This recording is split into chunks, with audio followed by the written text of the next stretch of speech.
Welcome to the Grief Pod with Venetia Quick. This is a weekly podcast which looks at every aspect of something which has or will at some point affect us all.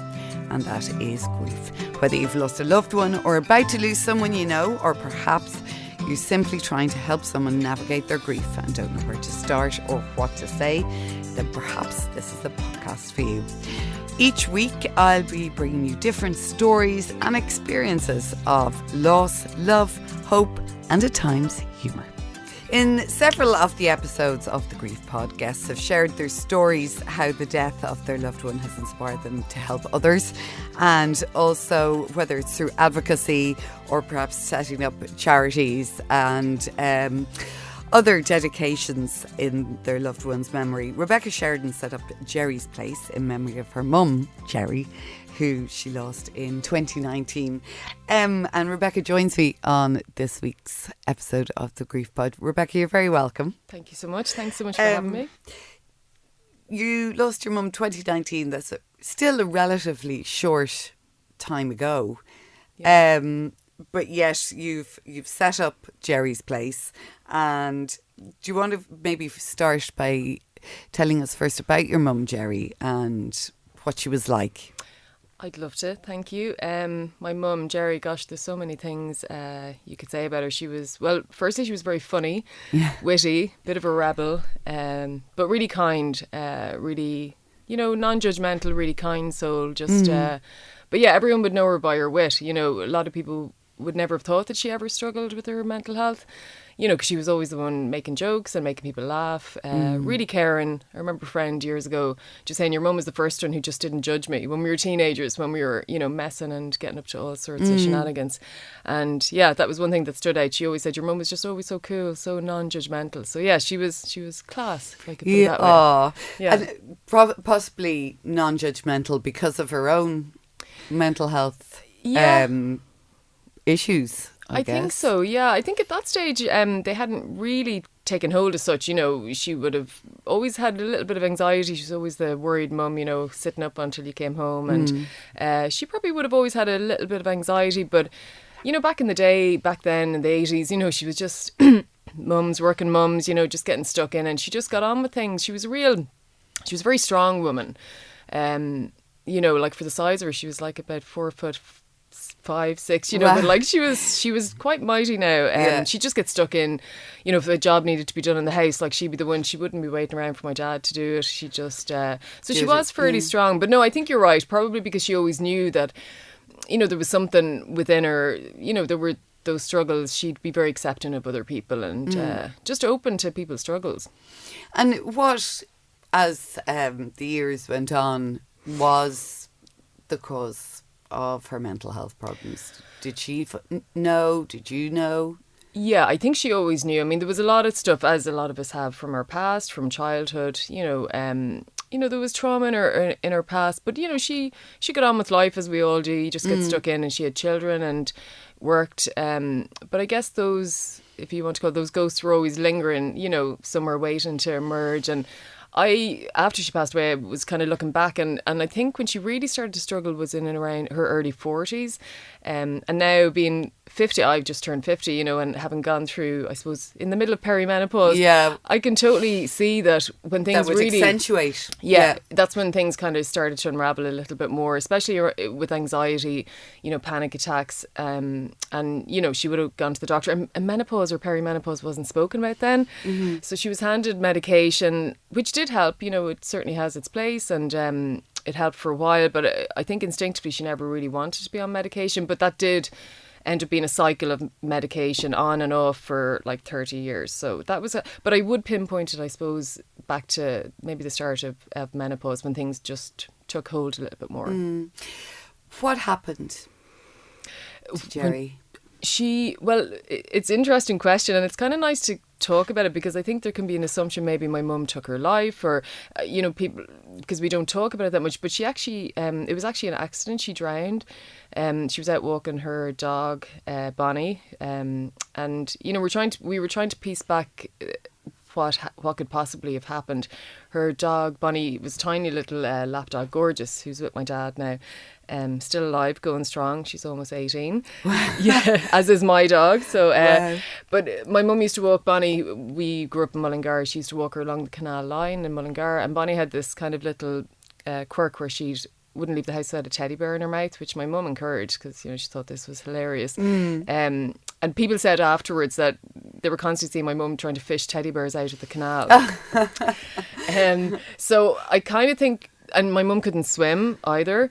So I think looking back, and at that point in her life as well, she kind of started to self-medicate a bit with alcohol as well. She'd be having, wine, and she'd be going out, maybe having walks then. She was just struggling. She was starting to lose hope and nothing was working for her. So I'd imagine maybe she had a glass or two, was out walking the dog, got unsteady, and it was, but in the end it was just a tragic accident, so it was a big shock to us all. Yeah, and really shocking. It was shocking. Yeah, because you get that call and it's like, where were you? Well, actually my husband Gavin, he was doing some filming in Budapest actually, and we were away for the weekend.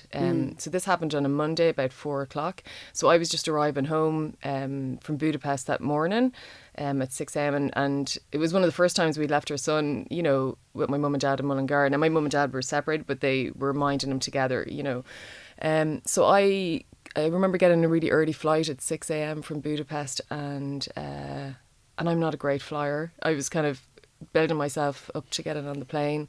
The way it's just so interesting when you're obsessed with one particular topic. Meanwhile, I had no idea what Something was actually else going to brewing. unfold. Yeah. And there was a storm literally brewing as I was getting on the plane. So I was, just silently terrified of flying. And but meanwhile, back at, I arrived back, I think about 11 or 12. Got back to the house, and then about 4:30 I got the call from my dad. So yeah, it was. Yeah, the things you worry about. Yeah, it is. It's a sort of, a day starts out one way, and it's sort of all encompassing with one narrative or how it's going to go with the main thing, the main point of focus in your head. And little do you know that actually it's going to become a date that you never forget. Never forget. It was shocking. And I was in Dublin, and actually, and funny, my dad had just dropped Ben, my son, back to Dublin at lunchtime or in around lunchtime, and I was so excited to see him. And it's so interesting. My mum was going to come in the car for the drive, but she wasn't feeling great around that. It was mainly anxiety and depression that she couldn't shake at this point, and she just decided not to come for the drive. She just wasn't feeling great, and of course you do all those what ifs, and had she only just got in the bloody car, and come up for the spin. But actually what unfolded was it was in around 4:00. She was walking Bonnie, and that's when the accident happened. So yeah, it was kind of like an out of body experience. Hearing that news. Yeah. And I mean, I suppose there must be a little bit, relief is the wrong word, but I suppose a little bit of comfort in a way that Ben wasn't still there. Yes. Perhaps. Yeah. I mean, I didn't think anything like that at the time, but you're right. I mean, obviously, looking back, you'd hate him to have been there. And, my first reaction was just to hop in the car. I picked up the phone to one of my best friends, Louise, who was in work. She was working in town. I just knew I had to get to Mullingar, but I wasn't going to bring Ben. And Gab was still in Budapest. So, the way you just go into this mode of just... you're numb. You're completely numb. But I phoned Louise, and I have such amazing friends. She was over within about 15 minutes. Just left work and came over, and she stayed with Ben. And I didn't want to say anything to Ben. He was about 9 at the time, and so I just hopped in the car and I drove. I don't know how I got to Mullingar in one piece. Yeah, it's a blur. Oh, total blur. Yeah, because I remember after that I was up and down to Mullingar quite a bit, and I started driving. After that, I started to get panic attacks driving, because that memory of muscle memory. But I made it to Mullingar a bit, but it was awful. It was just such a shock. I mean, in the latter years of my mum's life, and as I say, she was the best crack. She was hardy. She was mighty woman. She just got on with stuff, but she was struggling, and the hope was leaving. I could see it in her eyes. She couldn't find a solution she couldn't feel better. So I always knew that, I always had a feeling something was going to happen. I just didn't imagine this. And, part of her would because she hated water. This is the woman who wouldn't even have a shower because she didn't like water on her hair. But she loved her dog. But she loved her dog, yeah. When you I mean, there's all the different stages of grief that they yeah. talk about, and whether they really do exist or they're different for everybody or whatever. But one of them tends to be anger a lot of the time, and you sort of look back and think about, well, you're angry at yourself because could you have done stuff differently? But were you angry that perhaps, first of all, were you angry? And also, what did you feel that more could have been done from her, from a support point of view, from other people, from doctors or? I think I might have skipped the anger bit. I didn't actually get angry. It doesn't. I'm not generally an angry person, though my husband might disagree there. No, but I'm not generally.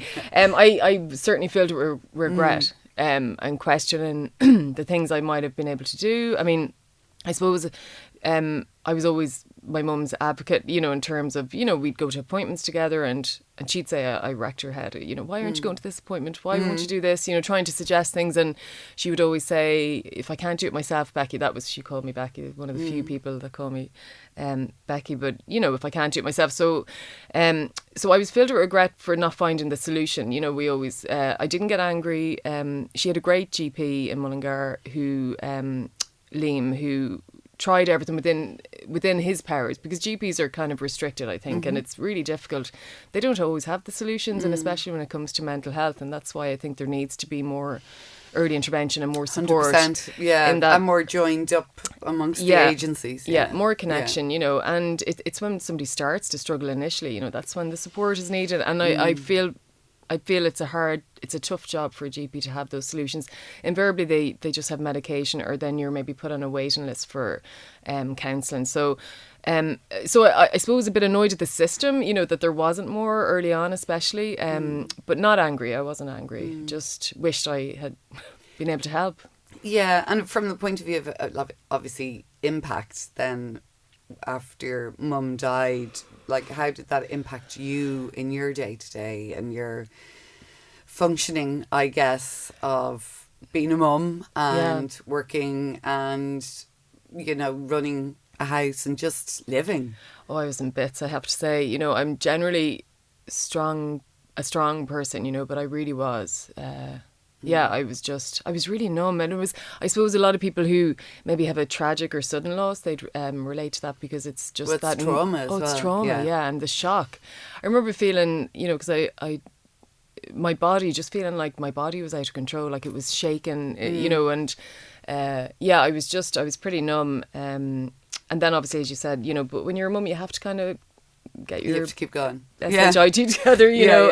You have to, and look, I've amazing friends, and my husband and Ben himself, you know, you're trying to hide the tears from, you know, kids especially, which, you know, you shouldn't always hide. They have to see you upset, but there's a limit to that.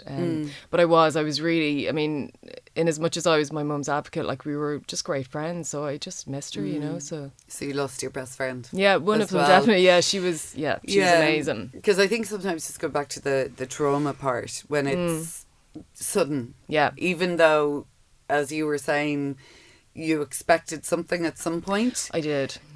When it is sudden like that, it's also, then you're also dealing with not only the grief part, but you're actually dealing with trauma. Yeah. How did you separate the two, or did you? So, because I remember one day I was sitting in the shower crying, you know, they just couldn't get out, and I was like, what am I going to do? And I phoned a friend a volunteer with the charity I'd been working with, or was working with at the time, and she was a counsellor, and she put me in touch with somebody. I just thought I needed something, you know. And I went to a few sessions, but I did, and with this lovely woman, but I found that wasn't really doing it for me, because there was more discussion around family dynamics, and I was like, I'm just sad.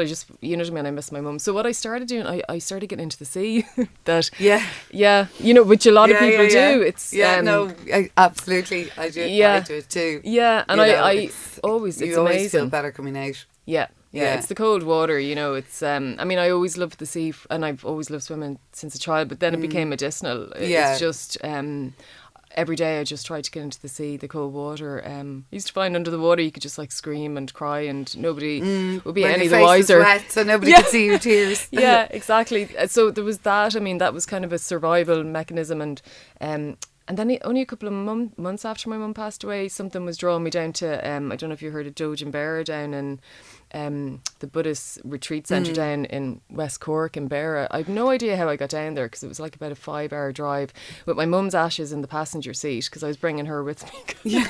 It was only a few months after, but something was drawing me to go there. I suppose to find a place where I could just cry my eyes out without feeling like I was upsetting Gav or Ben or, you know, so yeah, I made it there. It's the freedom, isn't it? To be upset. It's sort of like, you know, being able to close the door, everyone's left, and so like, I can be upset now. Yeah, you exactly. know? Yeah. And you brought your mum with you. I brought my mum with me. Yeah. And because she was like, her house was filled with like elephants, Buddhas. So I you know, before my mum passed away, I was really cynical about, you know, messages and signs and everything. And then she did, and then I became a convert completely because it's amazing the amount of people that say that. Oh, it's the sort of, oh no, I don't believe in signs, and then suddenly. Oh, they're everywhere. They're everywhere. If you're open to them, it's unbelievable. And I know she said, I know she was encouraging me to go there. I don't know why. So that's why I thought, well, I'll have to bring you. You know, I mean, if anyone had looked in the car, like snot and tears, driving 5 hours down, you know, from Dublin to with my mum sitting in the passenger seat, like it's quite comical. I know somebody does that. Brings, you know, their husband, and actually when. The first couple of times we went away after Martin died, Martin would go on holidays to my friend's house. Oh, really? Yeah. Oh, because her husband was like one of his best friends. So Martin would go there and he'd sit on the shelf. And, that's so nice. You know, and it was sort of a nice, because I had this thing, I couldn't leave him alone. No, you can't. In the house. And then it's like, okay, well, I can't really bring him. Do you know what I mean? You're flying. On a plane. Yeah. But yeah, and it's, I think a lot of people have those rituals. Maybe the first anniversary you're going for a few drinks to market. Yeah. And they bring the person with them. Yeah. You know? You kind of have to. And anything goes in grief. You have to just do what feels right. You know, there's no textbook. I think it sort of makes it more open as well for other people. I think to have that sort of, they may look at you a bit weird, but it's sort of like it's a normality, and it gives the sort of freedom maybe to them. Oh, 100%. To be able to express their grief and to go, okay, it's okay. Because we get caught up in formalities, as you say, you know, and what we should be doing, you know, but you should just do what you need to do, you know. And when I think there's no rules. There's no rules, you know. And my mum was a total rule breaker, you know, like she was a real rebel, you know, like she'd make a show. I was laughing at me. But before I came on, I was thinking of like stories like about her. So she would have loved the fact that I was sitting there, you know, the more shocking the better. She used to bring me, like as a teenager, going into shops and she'd be bartering with people and trying to knock them down, and like she did all the embarrassing things, but you knew she was doing it out of devilment, you know.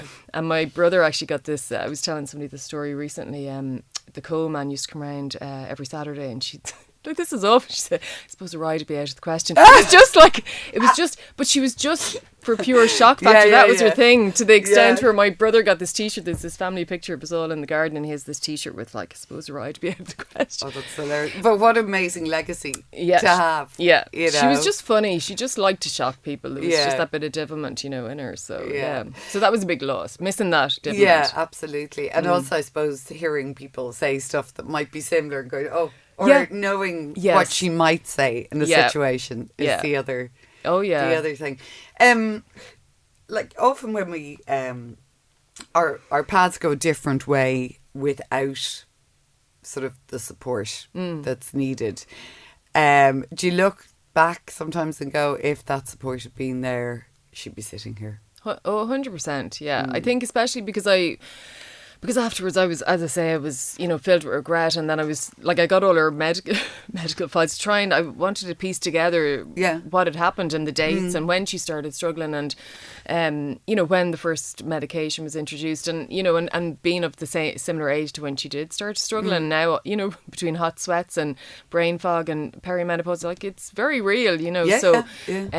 So I did start to understand that that's really when things started to unravel a little bit. Now, it wasn't constant. You know, my mum would be fine for a few years, and then, you know, she'd maybe get hit with, I suppose, feeling very low and struggling a bit more. But it was definitely, I could trace it back to around her early 40s. And I suppose, so yes, I wished that there was I mean, I think she did go on HRT briefly, but there just wasn't the education or the nobody was recommending, do some exercise or some yoga or meditation. It was just medication was offered, and like medication really does have a place and it's so helpful, but there's other things that you need alongside that to kind of support yourself. Absolutely. So yeah, I wish there was more, and that's kind of, when I went to set up Gerri's Place, it was really bringing myself back to that period and what might have helped at that point, because I think early intervention is just key.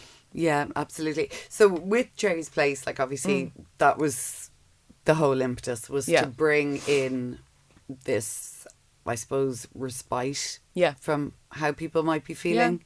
Yeah. How did you pick yourself up and go, right, this is what I'm doing? What was the moment where you said, I know what I need to do? Well, it wasn't just one moment. I think I said to you on the phone the other day, I another thing I used to do when I was in the just feeling a bit lost in grief, because I'm a big fan of acupuncture, and I'd been seeing this amazing acupuncturist for many years, and I decided that would be another thing. I used to drive over in my arms, as I mentioned to you earlier, the shock, because it was quite soon after my mum passed, and I'd almost feel like jelly, dry. I don't know how I made it over, but so I was doing acupuncture once a week just to try and again, the way instinct just kind of kicks in, and I thought it would help, but invariably I just lie there with pools of tears in because I'd never bring a tissue, that was a full hour of crying for me. It was just another quiet space. Always bring your shades. Yeah. I actually at that point I didn't care. I just was like, I mean, I used to be going in, I'd say, and they're so lovely, Nina and Kieran, in this acupuncturist that I go to, I'd be coming in like an office tape. I didn't care. It was just, but anyway, that was when this idea started popping into my mind. I'd just be lying there, and I thought initially it was just, I don't know, my mind trying to distract me from grief, starting to think about, but it wouldn't go away. And so each week at acupuncture, I'd kind of be building on this idea, and I'd keep thinking, well, gosh, if there had been somewhere my mum could have gone just to take a break, respite, as you say, to meet other people, who might be experiencing something similar, and just learn some techniques and tools that she could have taken home with her when she was feeling awful, so it wasn't just one singular moment. It was just a build up in the idea, because I kept ignoring it. I was like, no, I'm not going here, but it wouldn't go away. So and I think it was my mum. Yeah, she's driving it. Yeah. I think it's interesting just what you say there about meeting other people who feel the same, because I think with a lot of people who struggle with their mental health, that is one of the key things. It's huge. Is the loneliness perhaps you feel inside, because you feel it's only me, or I feel isolated. I don't know anybody else like me. Yeah, no, and I saw that with my mum as well, I guess, when I mentioned that, she was kind of losing hope. And because she was strong, she was a proud woman, I don't think she never wanted to burden anyone. She would hide her feelings. She would have been feeling, I'd call to the house and she might still be in her dressing gown, but on the phone she would have been, how are you? And it was always about us. She was just a really caring, loving person, and the focus was on us, and she'd try and hide to a certain extent how she was feeling. But you'd rock up and she'd be clearly feeling absolutely lousy, and I think when you're feeling like that, the natural reaction is to retreat into yourself and retreat from the world, when actually what you need, if you could muster the energy to do it, is to meet other people and to not feel alone. And I've seen that on the Gerri's Place weekends, when people do realise, look, it's not just me, there's nothing wrong with me. What I'm experiencing is quite natural. And do you find a lot of people, when they come to Gerri's Place, realise that they're actually just functioning, they're not living, I guess?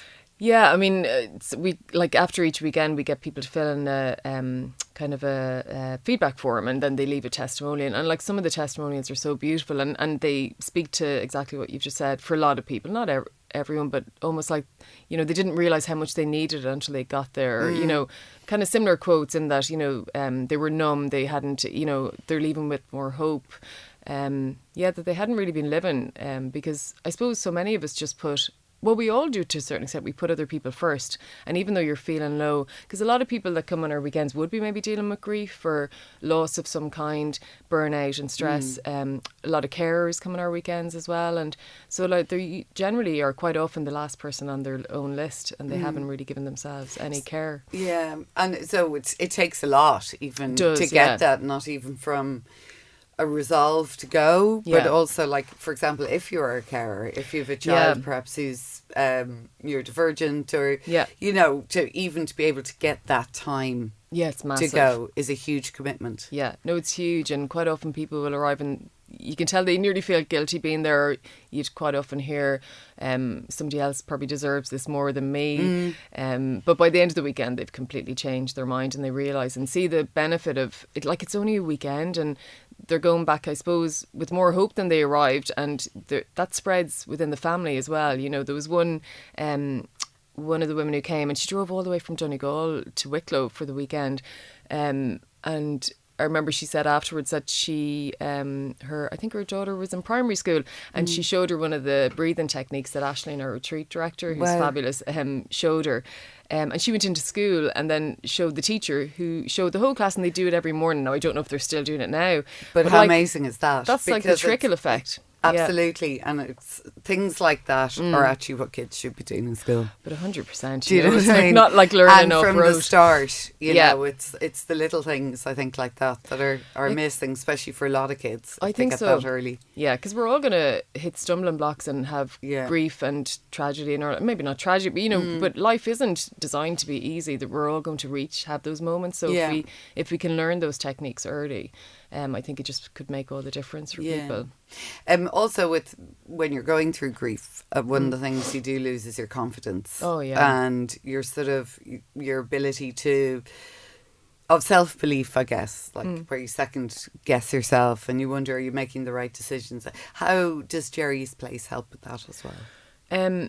Oh gosh, yeah, I kept second guessing myself about the idea itself as well. I was like, gosh, what, you know, the whole imposter syndrome. Like, you know, who do you think you are? You know, you're not working in like the mental health field, even though Gerri's place is well-being, but we're still trying to support people early, I guess. So yeah, there was a load of second guessing myself, and I went to I did a course, Mental Health in the Community in UCC, to try and learn a bit more. Like, I did loads of research. I did you know, the Ideas Academy with Social Entrepreneurs Ireland, just to try and tease it out and really make sure. Yeah. But I have two really amazing childhood friends that kind of came on board when I decided I was going to set up the company, and they were really encouraging, you know, and because you do second guess yourself and wonder if you're doing the right thing. But no, they encouraged me to keep going, and we set up the company then in 2021, and we ran our first wellbeing break in March 2022. Wow, so it happened very quickly. It kind of happened quickly. Yeah, it was. I was kind of like a dog with a bone then, you know, because even though I was second guessing myself, I was thinking, oh, there is, because suddenly I started seeing so many people that were struggling, you know, because your eyes are kind of open to it, and I was thinking so much about my mum and what might have been different. And well, you're in a new club. You're in a new club with all these new people that, like, you might have had sympathy for or felt support for, but if you haven't lived it, you don't really.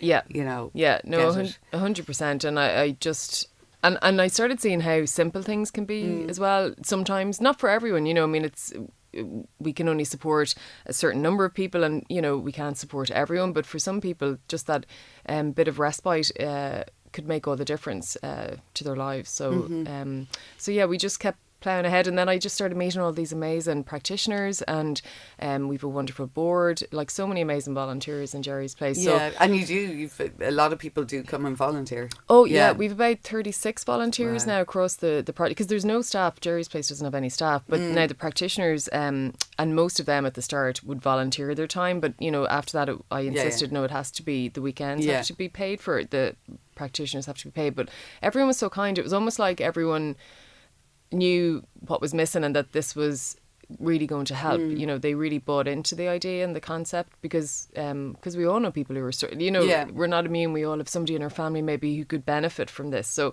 people were really kind. And then so about 36 volunteers now working on different areas of the project. Like our website was done, because we don't spend any money, like, because we don't have any money really, you know. All the funds that we managed to raise just go into the weekends, so there's no staff. The website was done by Sheridan, one of our board members, amazing. You know, everything is done. So it's all hands on deck. It's all hands on deck. Yeah, people have been amazing. Yeah, and I think probably people that go get more out of it because they see what you put in. Yeah.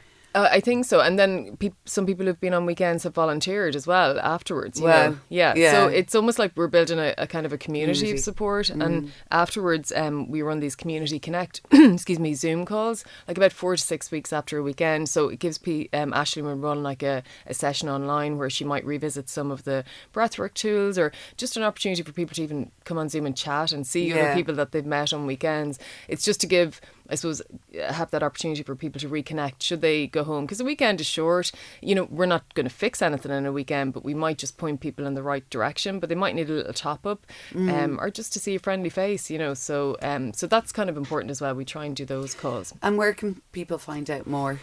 Well, the website, gerrysplace.ie. I mean, I have to, I suppose. And that's Gerri with a double R-I. It's double R-I, yeah. G, yeah. not a J, yeah. So it's Gerri.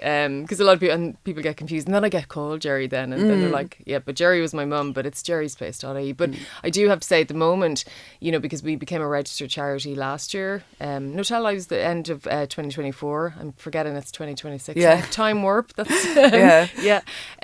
So we're not that long as a registered charity. So we do struggle ourselves for funding because of the voluntary nature. So like we've run 17 weekends so far. We're going to do our 18th one in March. But we've a waiting list. We had to pause the applications on the website.